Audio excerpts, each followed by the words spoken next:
Okay, this is my next episode of All Apologies, Guilt and Blame. It's my third podcast. It's also my third book in my series, Life Beyond Silence. The first book is titled Not a Victim, a Survivor, Life Beyond Domestic Violence and Rape. My second book was titled Losing Touch with Reality. I've done podcasts on both of those, and you definitely can find the first one at Barnes and Nobles, Amazon, other avenues. To be honest, I haven't uploaded the second and the third to Amazon yet. They were all published a long time ago. They were written a long time ago. And the podcast just gives me another avenue in which for people to ask questions or make comments on my live. And it also gives me another avenue in which to add more details and perspectives, especially after it's been so many years. But let's get back into the episode. In the last episode, I talked a lot about Joe and how after we had broken up, that my girlfriend from Michigan, who actually we met in the military overseas in Germany, and she's German, and she was married to an American service man and moved to Michigan when she got over here to America. But we've been best of friends for all these years. She got a divorce and moved in with me for a while. Then she met a nice guy, kind of a ex-military hippie type, and she moved in with him in a little rental home. And I actually had met somebody that knew Joe and used to work with him from a printing company. Before I talk about, I'm calling him JK because I am trying to be different on the podcast than the actual book. But if you want to know the real names or stories with names, just read the actual books. But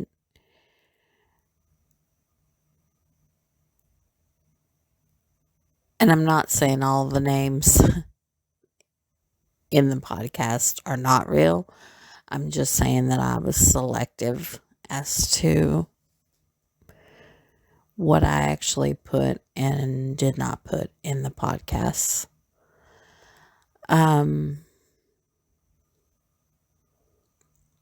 I guess mainly because the podcasts are a different avenue for me, and I didn't want to cause any more drama than I've already caused in my lifetime. I guess that pretty well sums it up. But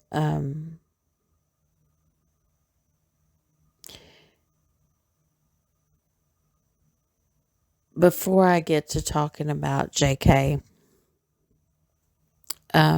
I would like to mention one person. I have dated pretty much off and on through online dating, something that I'm not really proud of. As you well know, if you've listened to my podcast, I almost got killed by somebody I met online. And I guess I have another public service announcement because I've already done one before, but I guess I have another type of public service announcement on online dating. I've been online dating pretty much since it first became a thing. And I think the reason people do it is, like in my case, you don't have the time or the energy basically to go out and go to bars or places to meet people. And you kind of feel a little off kilter about that. Whether it's, in my case, I was very down on myself. And I think that all stems from the fact that I had been up fluctuating in my weight for years. I had gotten older. I had children. I was working. I didn't have a good perspective on things. I was kind of depressed, if I guess you would say, especially about men. I had always met the wrong ones. So, I don't know. The whole online dating thing was kind of first put out there as a way to meet people, especially when you didn't have other avenues to meet them. And it also gave everybody a chance to have a back and forth conversation between two people before they met. And the whole perspective of that was that you could find out a lot about people, and they could find out a lot about you, and you could get to know each other before you went on dates. That's the whole idea of it. You meet someone online, you say one thing, they say another, you get to know each other. Maybe it kind of goes quickly and you meet somebody in retrospect. You meet them in a public place, a diner, a restaurant, places like that. And if they don't like you or you don't like them, you go your separate ways. Now, I'm not saying that that does not happen, and it's happened to me several times through the years. But in the beginning, when online dating came out, a lot of people like me didn't know those kinds of rules. So you might be talking to somebody online, but then you would give them your phone number and they would call you. And this was kind of before cell phones. So they knew your area code. You're telling them your story. And then they said, well, I'd like to go out with you. would you like to go for a drive, or would you like to go out to dinner and to a movie, or would you like to come to my house? And I know that sounds completely insane that anybody would say, oh, yes, a drive sounds like a good idea, or going to a movie or somewhere like that where you would be caught off guard in the dark isn't like an ideal thing for a new meeting. But where I come from, which is a rural community, if you're going to date somebody in that area, which is what you think you're going to do anyway, is meet somebody from the local area. But you have this sense of safety because everybody in this local area, you're talking to them, they're talking to you, and you feel like they're saying the truth. You're saying the truth, so why wouldn't they be saying the truth? Well, there's the key. I didn't know that in the beginning. It was like, just like all the other things in my life have been crazy, going on online dates was crazy because I was oblivious to the perils of online dating. And like I said, I'm not going to say that everybody that I dated online was a crazy person like the person that tried to kill me. I'm not going to say that. That was one and only wake up moment for me. And it really woke me up. And it also made me probably more so than the average person about online dating.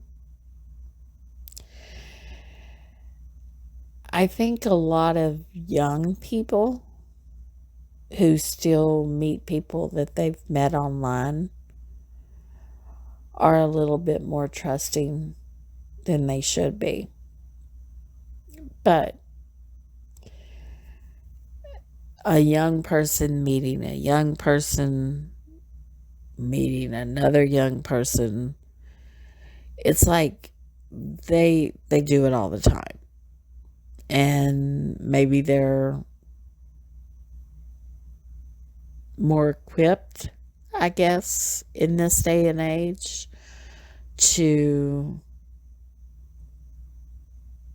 search out online, to kind of do their research on the person. But back in the day, it was like online dating happened right when computers really got going. And so nobody thought about, there wasn't Facebook back then.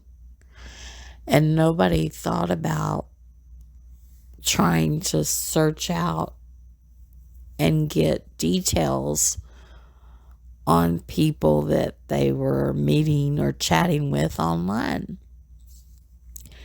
And like I said, I'm very trusting, which I shouldn't be. But actually, I have no excuse as to why I was so oblivious. Again, that's the whole guilt and blame thing. But looking back, I did go for drives and did make myself too available to get caught up. And I did end up getting caught up with the whole online dating scammer, that kind of thing. And eventually somebody that tried to kill me. But I do want to mention a guy that I met online who was a local, who I did learn and check out some of the details on. But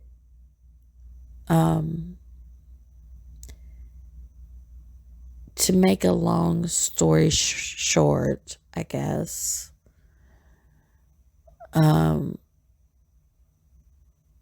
Jamie was, and for all I know, still is, a very charming, when I first met him, very good looking guy who said all the right things, did all the right things, and had a real talent for getting with different women on the internet and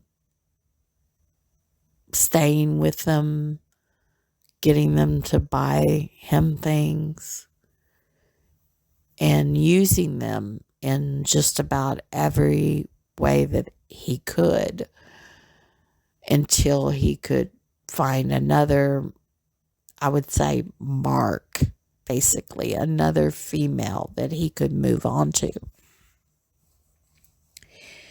And over the years that I've known him, we've seen a lot of things from both sides. He knew how untrusting I am of virtually everybody. And I figured out a lot of his grifting abilities and the fact that he would use people, and the fact that overall he's a sad person, and I've been through a lot, so I guess you would say I'm a sad person. So we had seen each other off and on, and I wasn't completely stupid, but I did kick myself for falling into his, I guess you would say, lair of being taken advantage of, but only for a short time.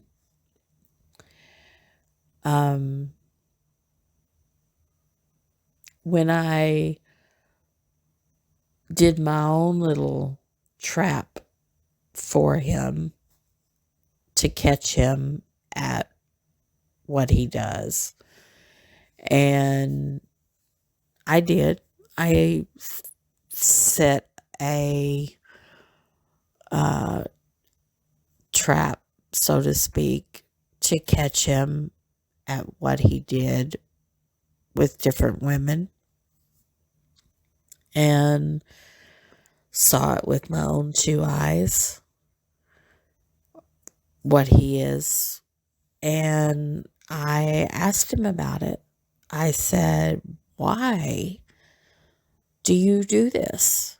Like, I don't understand. I mean, I get it that you have had a hard life, and I get it that basically this whole scheme of yours gives you the ability to not work, not hold down a job, not hold down even a place.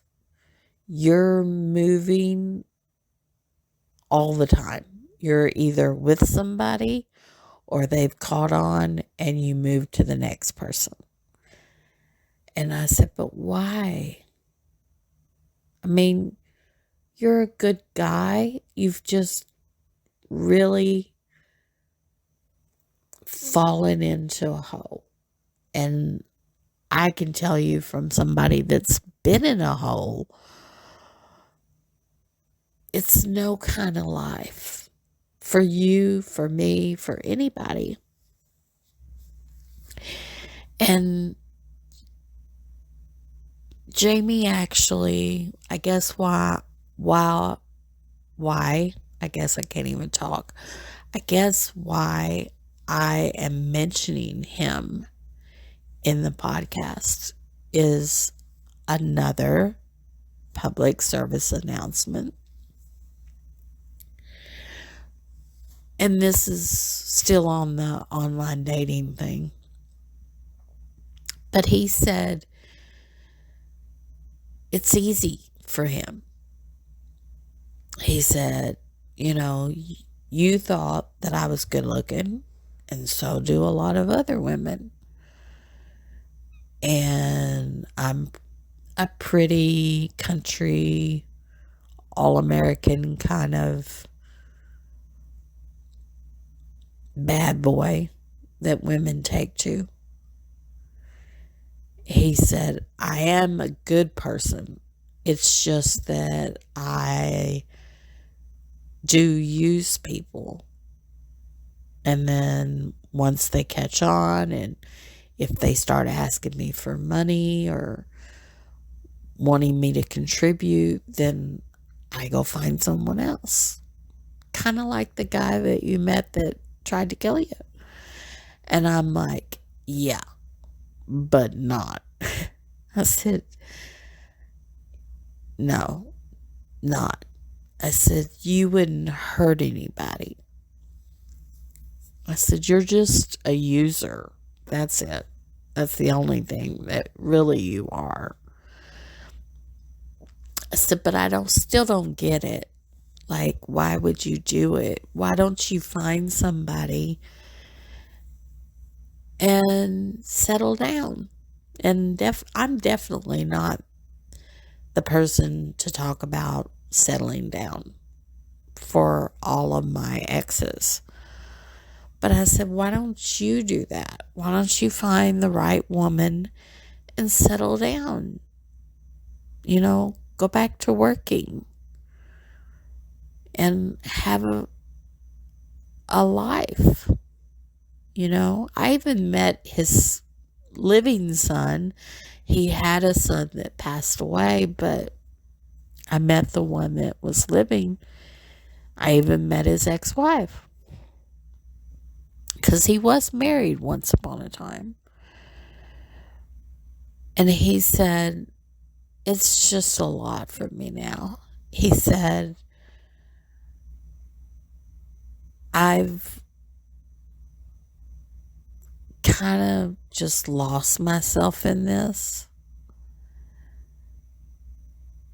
You know, and he actually will talk and claim that he will do it someday. Or if he meets the right woman, he probably would. But he said it's so easy to do what he's doing. Number one, he doesn't have to have a home. He can live pretty much out of a bag. His ability to talk to different women and kind of play off of what they say, what they need.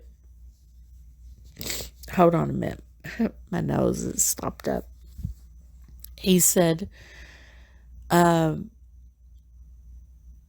basically every woman out there that's online in our age bracket. And at the time, was like, I don't know, let's say, how old was I? I was like late 40s. And he said, there's a lot of women out here that are alone, that have self-confidence issues, that aren't pretty necessarily. They're okay here and there. You might find one, he said, like you. He said, you're good looking, but you're a little heavy. Or you might find one that has a big nose or doesn't have the financial means to really have much. And so they feel sad about their life. He said, but even the person that doesn't really have much probably has more than they think they do. They live in maybe a 2-bedroom apartment.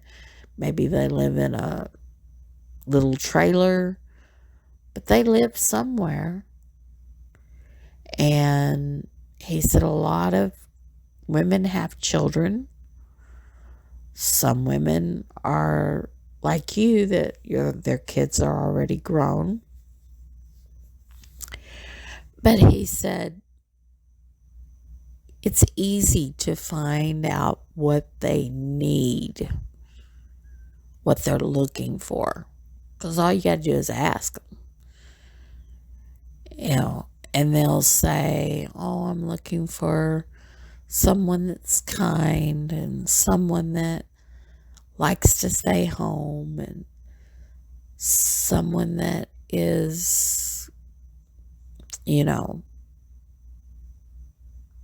cuddly, caring, likes to eat, whatever it is. And he said, you find what they are looking for, and then you mold yourself in to give them what they want.